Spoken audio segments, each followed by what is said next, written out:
I'm Tom from Do-It-Yourself Home Automation, and this is a look at how to create an Annie's Microcupfarm. So this is kind of a neat little project that Annie's Homegrown, the brand that does kind of organic alternatives to sort of the larger, mac and cheese companies and that kind of thing. And they have on the back of their box now this Microcupfarm project.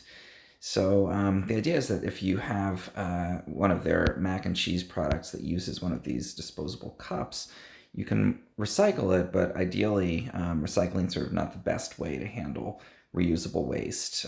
If possible, it's better to reduce, so to not use something that's disposable like that in the first place, or to actually reuse something instead of throwing it away by recycling. So they're looking at ways to do reuse and to teach this to kids especially, and this is a cool summer project that they've come up with.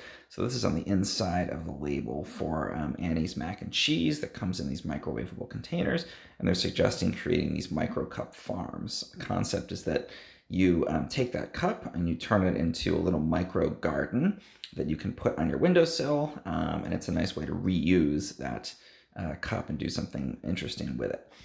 So I decided to go ahead and try that, and this is how you can do it for yourself. Again, great kids activity, fun thing to do if you want to grow some herbs, basil, mint, that kind of thing.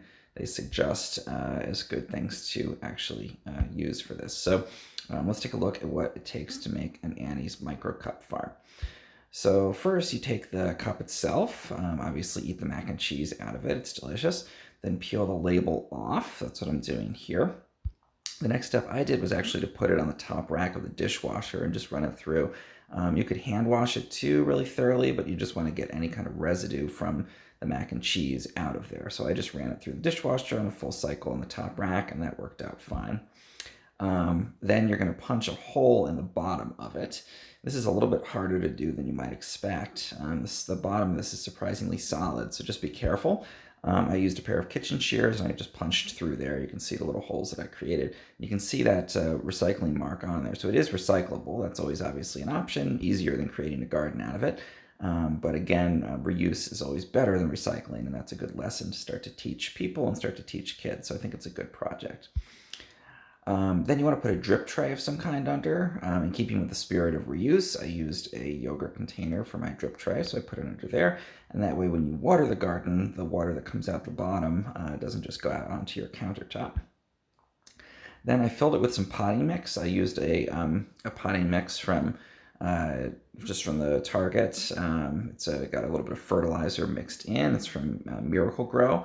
And I put a little bit of their Miracle-Gro Performance Organics fertilizer in there as well, just to add some extra fertilizer to the soil. And then you can put any kind of seeds you want in here. I took a handful of wildflower seeds, California wildflower seeds, and put it in there. See if I can get some wildflowers growing. But they really are trying to push you, I think, more towards food plants. So again, any kind of herbs and that kind of thing are perfect because you could put this on the windowsill in your kitchen, have some fresh herbs to work with when you're cooking. Mint is a great one. It's easy. Basil grows really quickly. So you can get those kinds of herbs and seeds from a local plant store, even on Amazon, at a lot of supermarkets, just a few dollars for a whole packet. Put a couple of seeds in there in the soil. And then the final step is just obviously to water it a little bit. And I put this on my windowsill in a little sunny spot in the kitchen where I can easily just turn the faucet around and water it. This is what the drip tray looks like after watering, so you want to make sure you put enough water in that a little bit of water drips down into the drip tray, and that way you know you're totally saturating the soil. And after a few days, here's what we've got. You can see there's a lot of plants that have actually germinated and started to sprout in there. So it really is turning into a little garden. And again, this is a really cool project to do over the summer.